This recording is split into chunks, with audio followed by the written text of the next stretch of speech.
Girivaranari.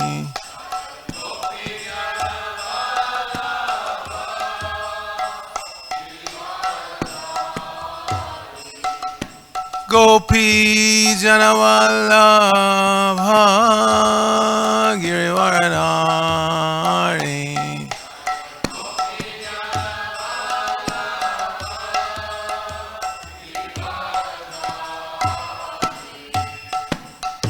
Yashodanandana Braja Janaranjana.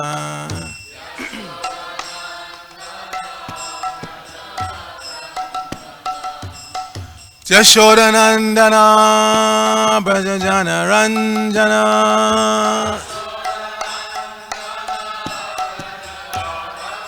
Yamunatira Vanachari.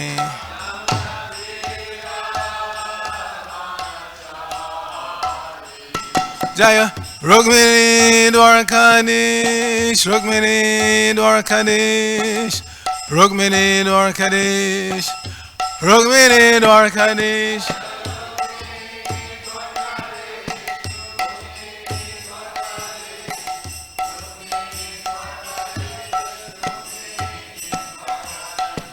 Jaya Jagannath, Jaya Jagannath, Jaya Baladeva, Jaya Subhadra.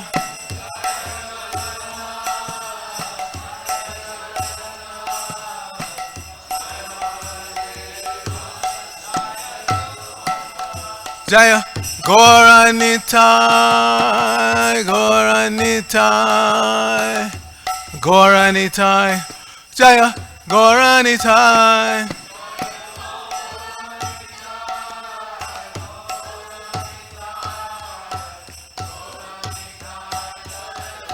Jaya Jaya Prabhupada, Prabhupada, Prabhupada, Jaya Prabhupada.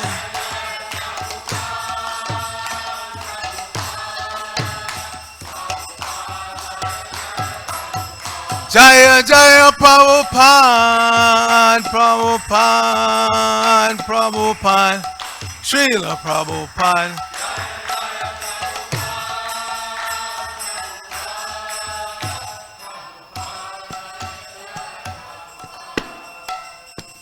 Gaur Premanandi Haribo, Jaya Om Vishnupad, Paramahansa Padaprajak Acharya Saraswati Sri Srimad. ISKCON BBT founder Acharya Divine Grace A.C. Bhaktivinoda Swami Maharaj Prabhupada Ki Jai.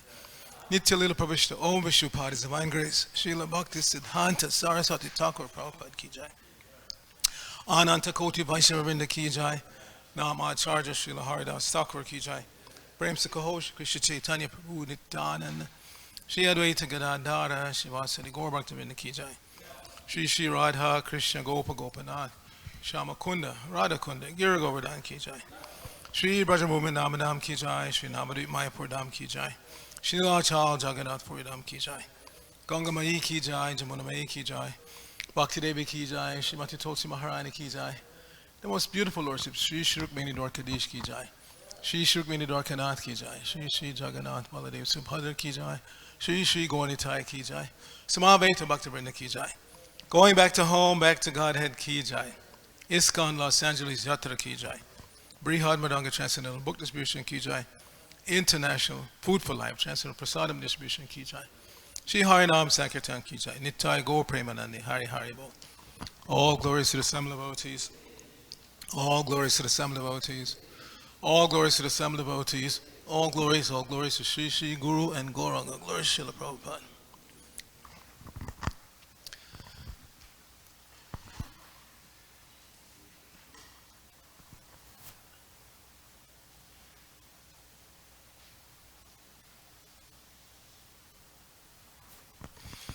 Narayanam Namaskritya Naram Chaiva Narottamam Deving Saraswatim Vyasam Tato Jayam Hatirayat. Before reciting the Srimad Bhagavatam, which is our remedies of conquest, let us offer respectful obeisances unto the personality of Godhead, Lord Narayan, unto Narayana Rishi, the supermost human being, unto Mother Saraswati, the goddess of learning, unto Srila Vyasadeva, the author, and unto Srila Prabhupada, who is the translator, commentator, and our spiritual master. Nashta Prayeshu Bhadreshu Nityam Bhagavata Sevaya Bhagavati Uttama Shloke Bhaktir Bhavati Naistiki. By regularly attaining the Srimad Bhagavatam class and by rendering service unto the pure devotee, all that is troublesome to the heart is almost completely destroyed, and loving devotional service unto the personality of Godhead, whose worship with transcendental songs becomes established as an irrevocable fact. Om Namo Bhagavate Vasudevaya. Om Namo Bhagavate Vasudevaya. Om Namo Bhagavate Vasudevaya. So we're continuing our reading from the third canto of the Srimad Bhagavatam, chapter 20. Today's verse should be text number 3. Dvaipayanat anavaro mahitve tasya dehajaha sarvatmana shita krishnam tatparanschapyanuvrataha. Dvaipayanat anavaro mahitve tasya dehajaha sarvatmana shita krishnam tatparanschapyanuvrataha. Dvaipayanat anavaro mahitve tasya dehajaha sarvatmana shita krishnam tatparanschapyanuvrataha. So before Maharaj chants, just a little Sanskrit reminder that we've gone through many times. The second to last word on the last line is actually cha and api, right? So now it becomes cha api. But you notice the I turns to a Y. Why does it change from an I to a Y? So that you run it together with the next word. You don't say chapi anuvrataha. You say chap yanuvrataha. Chap yanuvrataha. Okay? You run it together. That's why it changes from an I to a Y. Okay? All right. Yes, exactly. So it becomes chap yanuvrataha.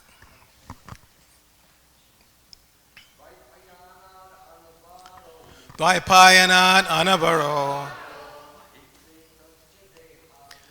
mahitve tasya dehajaha sarvatmana shita krishnam tatparanschapyanuvrataha.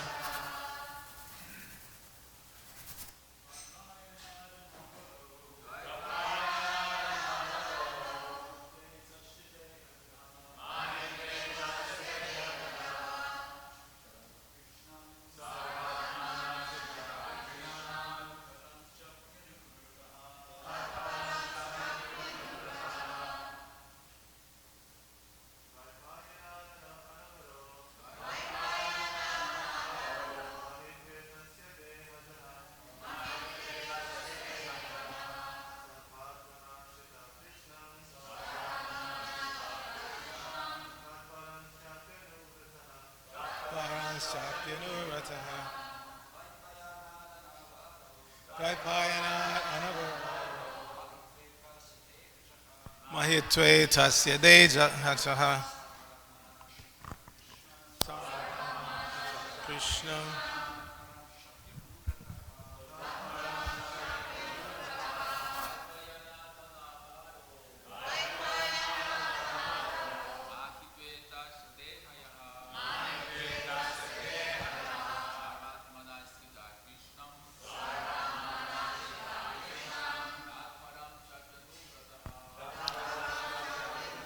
Vaishnavis.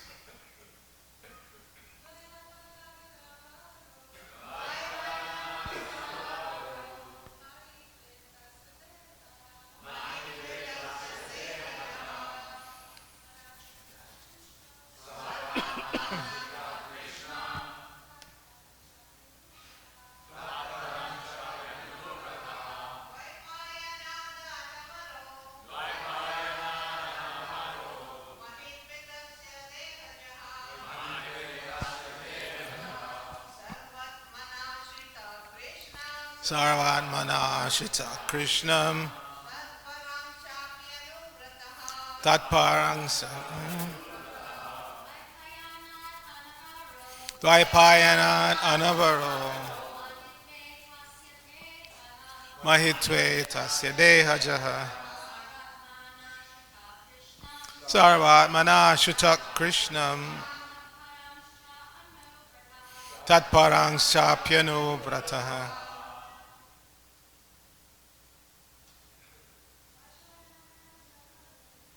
Nayanat Anavaro Mahitve Tasya Dehajaha Sarvatmana Shita Krishnam Tatparang Sapyanu Vrataha. So, synonyms. Dvaipayanat, from Vyasadeva. Anavaraha, in no way inferior. Mahitve, in greatness. Tasya, his, Vyasas. Dehajaha, born of his body. Sarva Atmana, with all his heart. Shritaha, took shelter. Krishnam, Lord Krishna. Tatparan, those devoted to him. Cha, and. Api, also. Anuvrataha, followed. Srila Prabhupada's translation for this verse. Vidura was born from the body of Vedavyasa and was not less than he. Thus, he accepted the lotus feet of Krishna wholeheartedly and was attached to his devotees. Please repeat. Vidura was born from the body of Vedavyasa and was not less than he.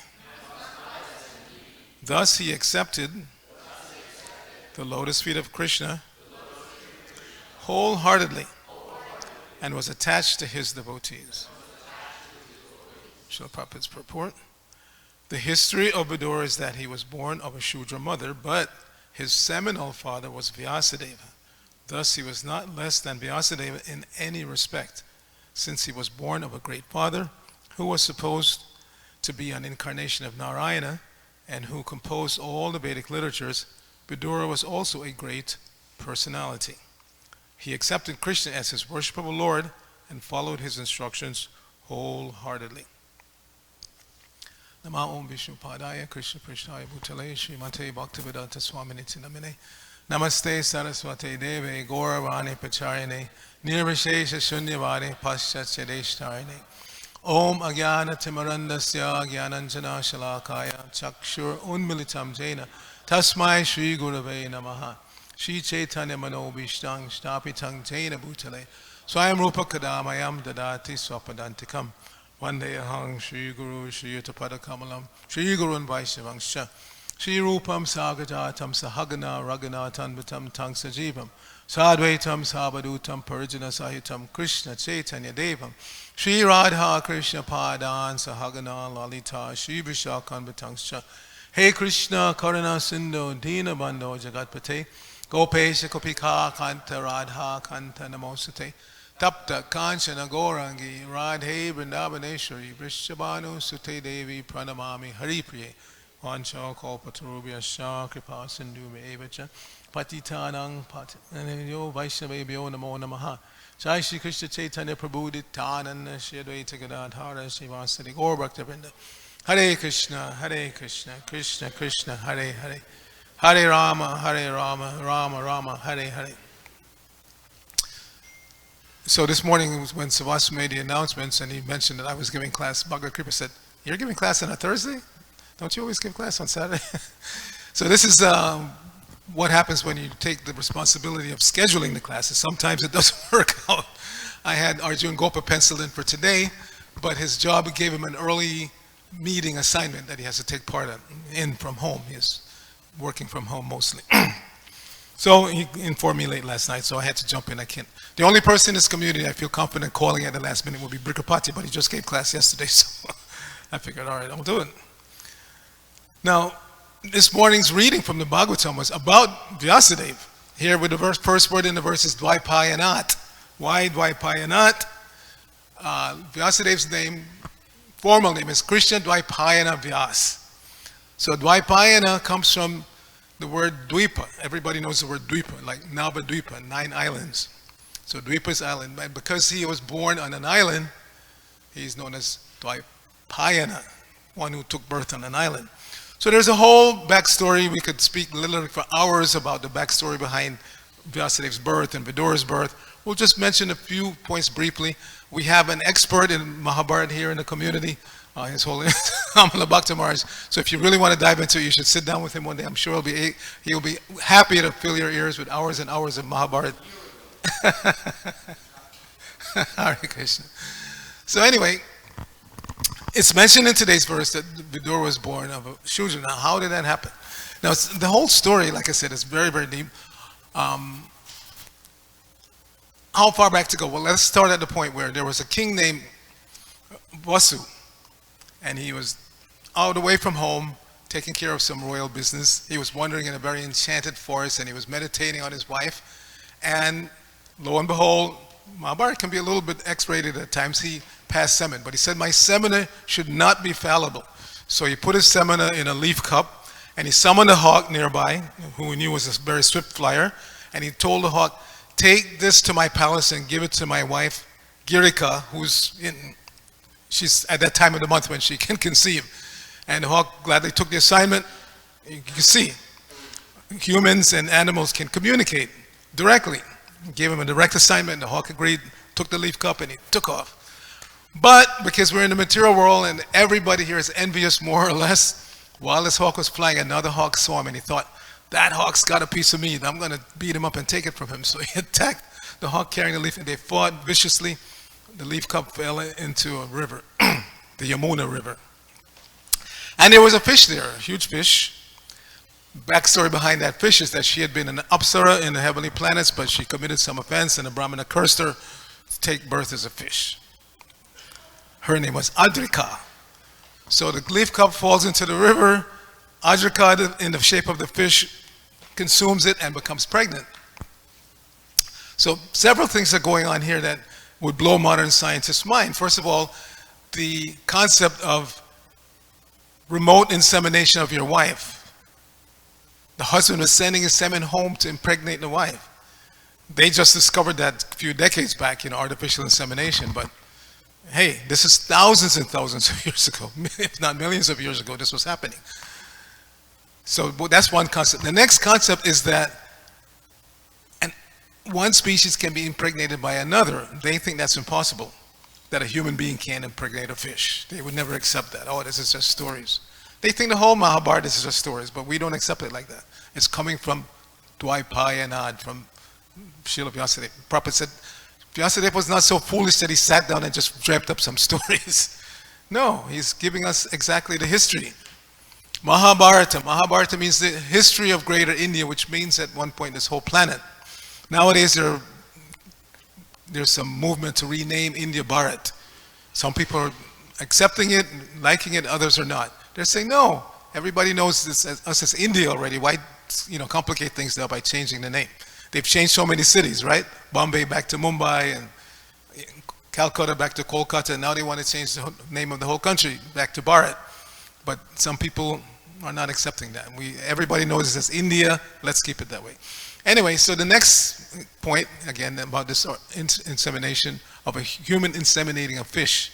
So she became pregnant. 10 months later, she was about to deliver. She was caught by some fishermen. They cut her open. She died, but she resumed her Apsara form and went back to the heavenly planets because the curse was over. That was the curse. Until you're killed in this fish form, you have to stay in that form. So she was killed and she went back to. So 2 children came out of the belly of this fish, a male and a female. So the fishermen were astonished, and they took them both to the king, Vasu, who by that time was back home. So he accepted the male child and gave him the name Matsya, and he became a great soul. But the female child he rejected because she had an overpowering smell of fish. And he couldn't deal with that. So he said, gave her back to the fisherman, so you raise her. So she became known later on as Satyavati. Satya means truth, Satyavati means she was known widely for always speaking the truth. So she became known as Satyavati. Grew up to be a beautiful young lady under the care of this adopted father, fisherman, but the fishy odor was there. So she was serving her father by rowing boats back and forth across the river. And one day, her passenger was Parasharamuni. He became attracted to her beauty and he proposed that, let us have union and have a child. But she said, with all due respects, we're in the middle of this river. There are sages on both sides. We can't do that. So he was a powerful sage. So he made this big fog that covered the whole river. Nobody could see what's happening. So she was impressed by that. But then her next objection was, I'm a virgin girl. If I unite with you, I lose my virginity. I can't go back to my father. How can I go home and tell my father that I've lost my virginity like this? So he said, don't worry, you just agree to my proposal. I will restore your virginity and everything will be fine. So she didn't have any more objections, so she agreed. Then he said, since you've agreed, I give you a boon, any boon that you want. So her request was that I've been plagued my whole life by this fishy smell. Can you please remove it? And again, being a great powerful sage, yes, done. He said, my blessings never go in vain. So immediately her fishy smell went away and she had this wonderful aroma that spread for like 8 miles around. So they had union, and the offspring born of that union is Vyasadeva. And it's stated in the Mahabharata that he immediately came to youthful form. Not that, she had to wait for him to grow up. As soon as he took birth, he immediately became a full-fledged youth. And he said to his mother that, I'm fit for renunciation. First of all, she said, I can't take you home, because even though I'm, again, a virgin, if I go home and say, this is my son, who's going to accept that who's going to believe me that I'm a virgin? Some virgin has a son. But he didn't want to go anyway. He said, I'm going to go to the forest for renunciation, meditation. But anytime you want me, you just call for me. Just call my name, I'll be there. So that was the agreement. Vyasadeva went off to the forest. She went back to her father. Then this Maharaj Shantanu, he already had Bhishmadev as his son by Mother Ganga, but she left, that story. But then he saw this Satyavati and he was attracted, and he proposed to her father, the fisherman, that I want to marry your daughter. And the fisherman said, with all due respect, Maharaj, I can't agree to that. And the king said, why? He said, well, you already have a son, grown-up son, Bhishma, so he's going to be the king, the next king, and I don't want my daughter to give birth to a child who's not going to, take over the royal position. So what to do? So Shantanu went home. He couldn't argue against that. He went home. He was depressed, and Bhishmadev saw, my father's not his usual jolly self. What's happening, Dad? So his father told him the story. So Bhishmadev, unknown to his father, he went back to the fisherman and said, I will not become the king. The son of your daughter will become the king, I promise. The fisherman wasn't buying it. He said, no, you may not become king, but your son will become king. So Bhishmadev, that's when he took that Dridhabrata. He said, no, I will never marry. I will remain a brahmachari for life.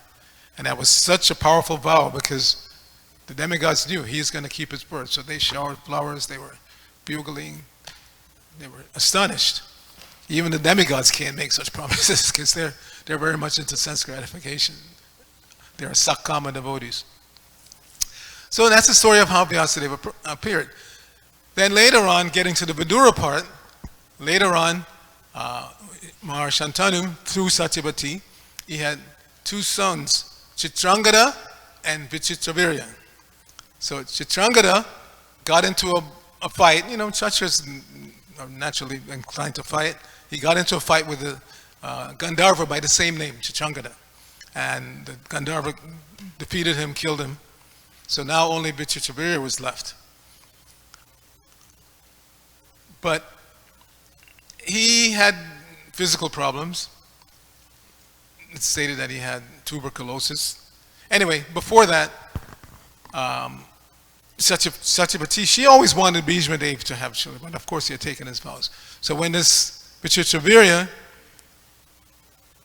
he died before producing any heirs, because Bhishma Dev had gone out and secured some wives for him. Amba, Ambika, and Ambalika, 3 daughters of one king whose name I'm forgetting. Amba became attracted to Bhishma Dev. She wanted to marry Bhishma Dev, but he said, no, I'm not marrying anybody.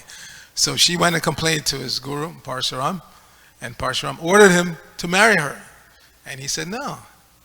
He refused the order of his guru, so they had a huge fight. And Parshuram was so impressed with Bhishma Dev's kshatriya skills that he said, okay, you don't have to marry her, you can keep your vow.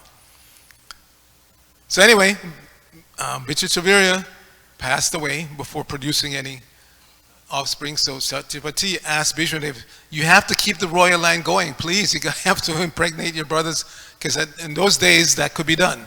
That's called Devarena Sutotpatim. The brother could, if his brother didn't produce offspring, he could impregnate the wife of his brother. But that's forbidden in Kali Yuga. That's one of the 5 things that's forbidden in Kali Yuga.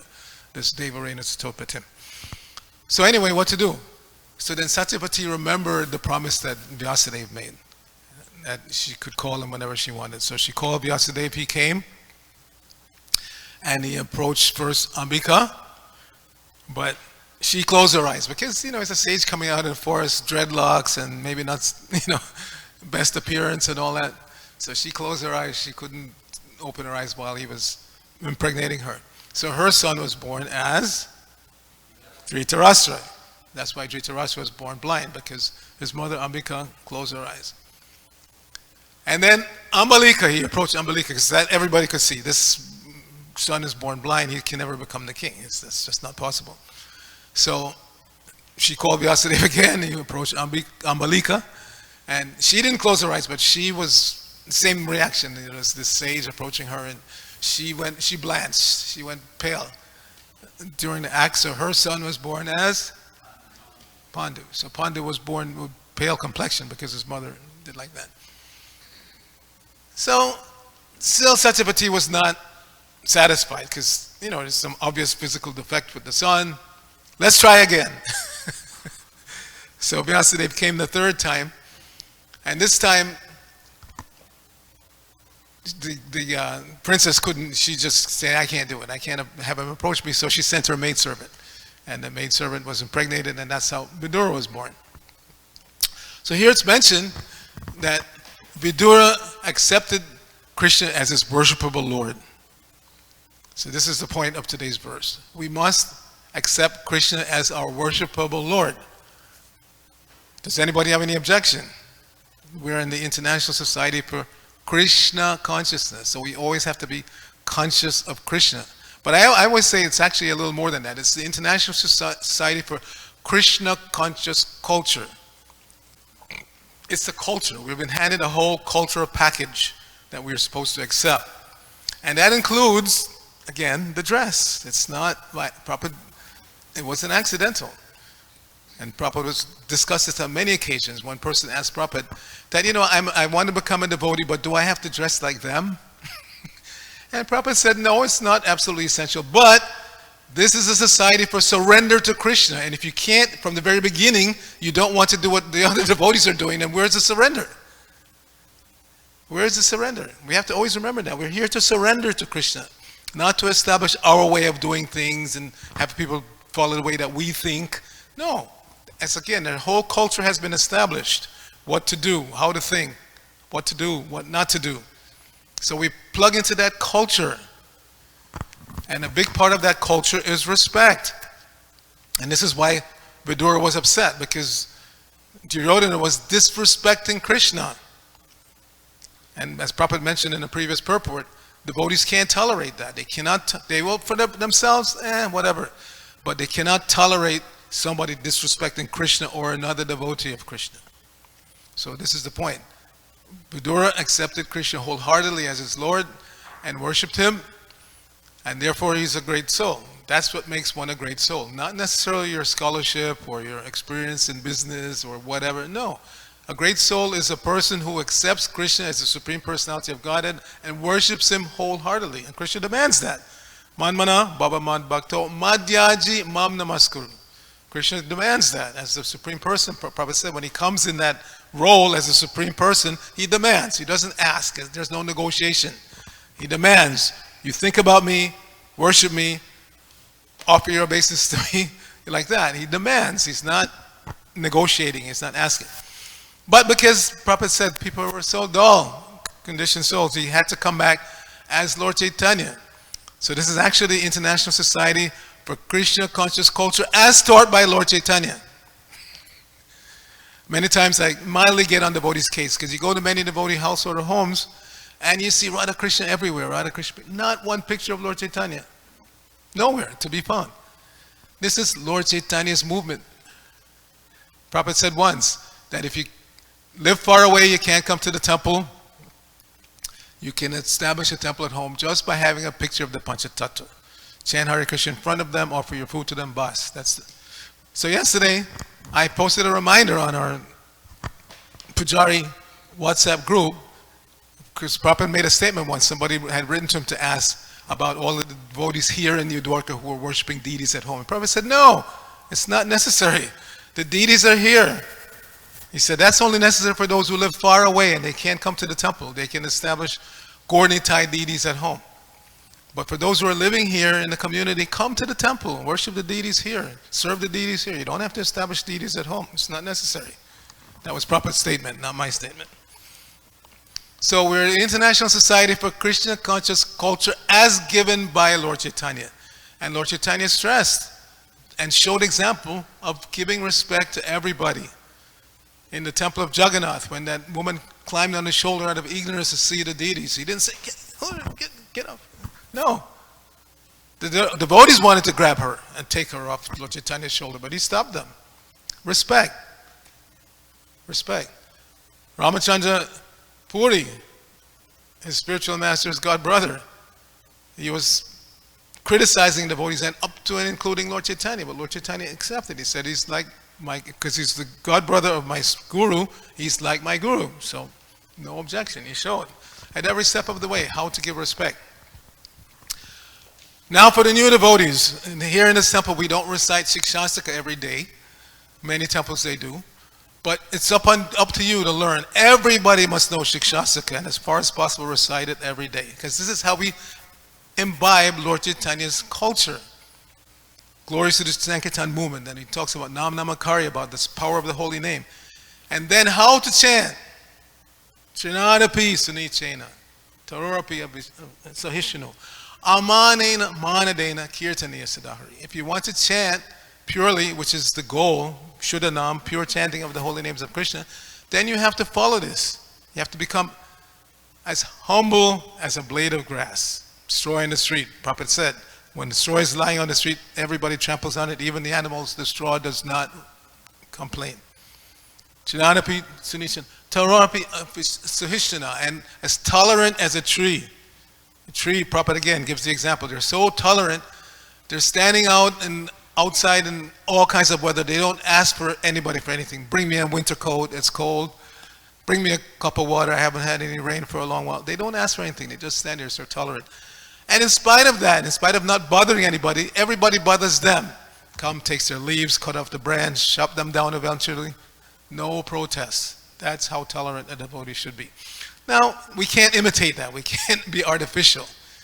So, we may have to be like that cobra that, Narad Muni initiated. Narad Muni initiated one cobra, and then after some time he came back and he saw his disciple cobra was all bedraggled and beaten up. He said, what happened? He said, well, Guru Maharaj, now that everybody knows that I'm a Vaishnava, they know I won't bite, so they come and they beat me, the children beat me with sticks. So Narad Muni said, I told you not to bite, but I didn't tell you that you can't scare them. So sometimes as devotees, we have to be a little bit like that to get people to leave us alone. But internally, respecting everybody, even the ant, like Margara the hunter, another disciple of Narad Muni.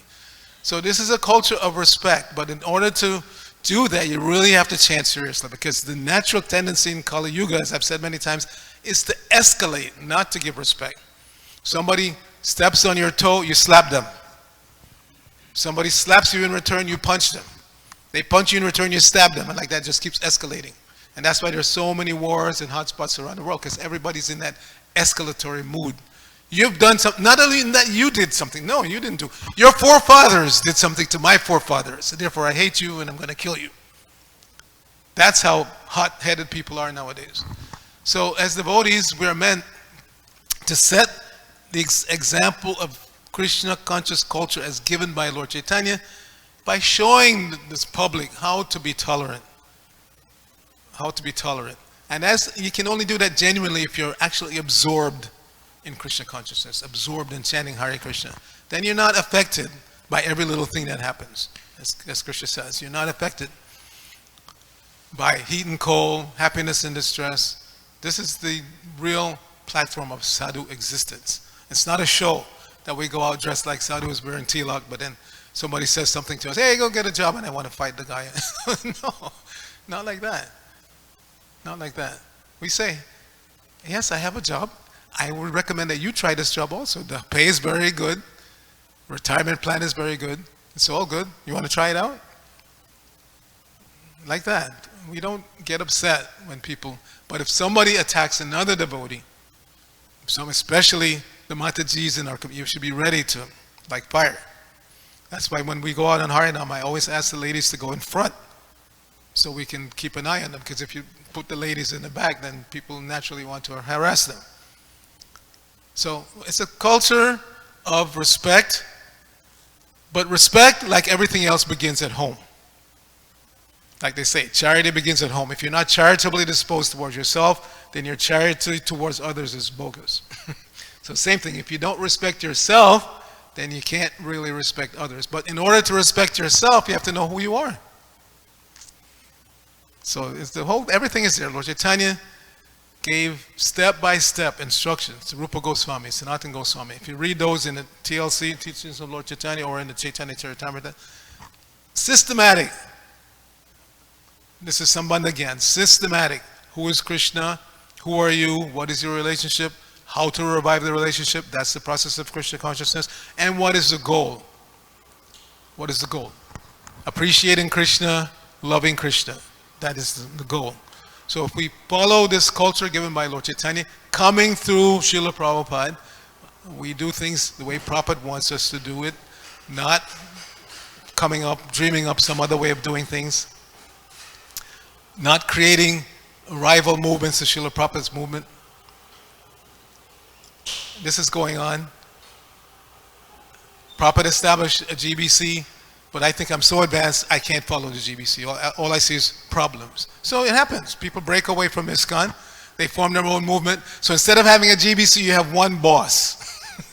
You don't have a GBC anymore that you can go to. Maybe this GBC didn't satisfy you, so maybe you can approach another one and discuss. No, now you have one person in charge of their fringe movement.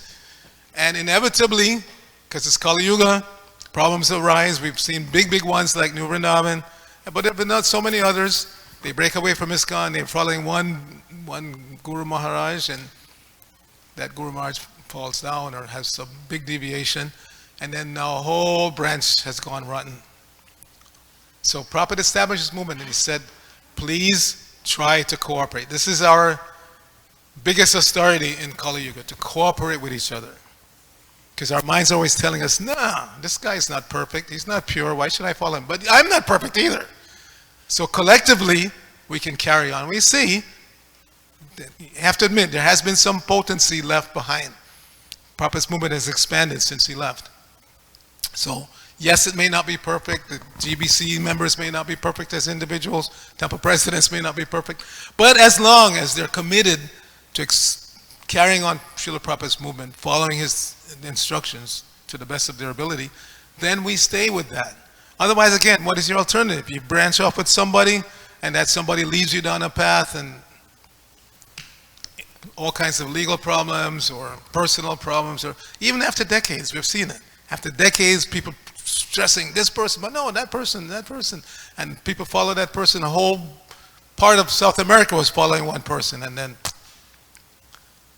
so we have to be very careful, and we have to be serious and sincere.